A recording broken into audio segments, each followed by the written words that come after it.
Thanks for joining me here. So today I'm actually going to share with you 4 ways that you can have fun learning to reprogram that negative self-talk inside of your head and turning it into a cheer squad. So some of you might be going, there's no way in the world. Well, I've got to tell you, I had a lot of experience at that critical voice and I've managed to turn mine into a cheer squad. So if I can do it, you can do it. It's just a matter of how. And I'm going to share the how with you. 4 ways, as I mentioned. The first way is that we can actually change the tone. But before I share that with you, I'd like you to think of something that you say to yourself habitually when things don't go right, when you've stuffed up or you feel stressed or someone's let you down.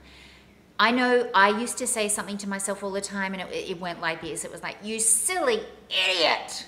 And it was with that intensity. It was a very critical voice making myself wrong. So have a little think about what's something that you tend to say to yourself. And if you can't think of something, just make it up for the fun. Okay, so we can change the tone. The first thing that we can do is we can change the tone from really, really critical to really, really silly. Can you imagine how Donald Duck would say, you silly idiot? I haven't learnt how to do Donald Duck yet, but I am determined to do it someday. Because I couldn't do Donald, I would do a silly voice.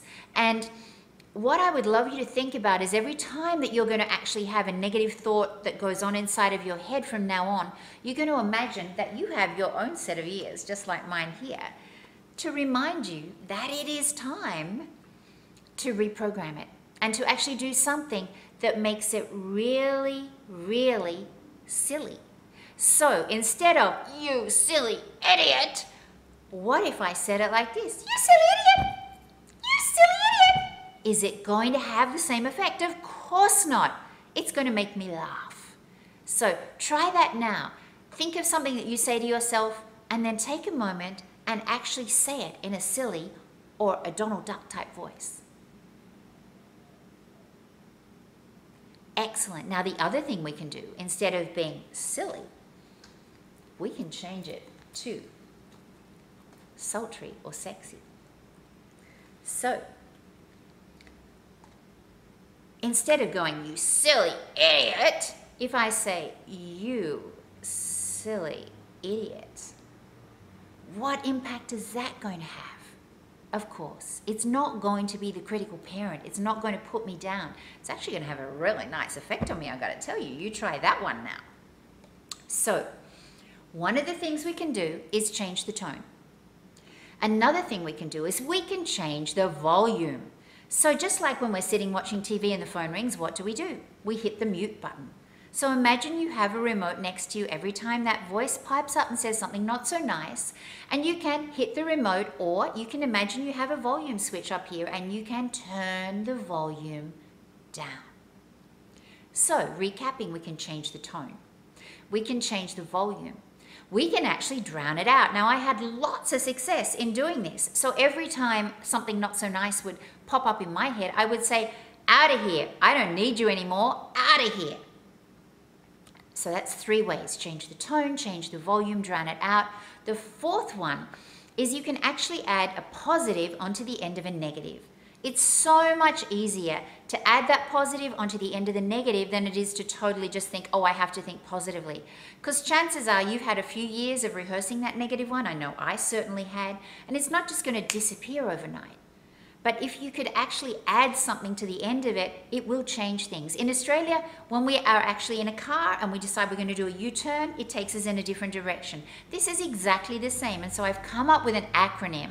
And that acronym is Y.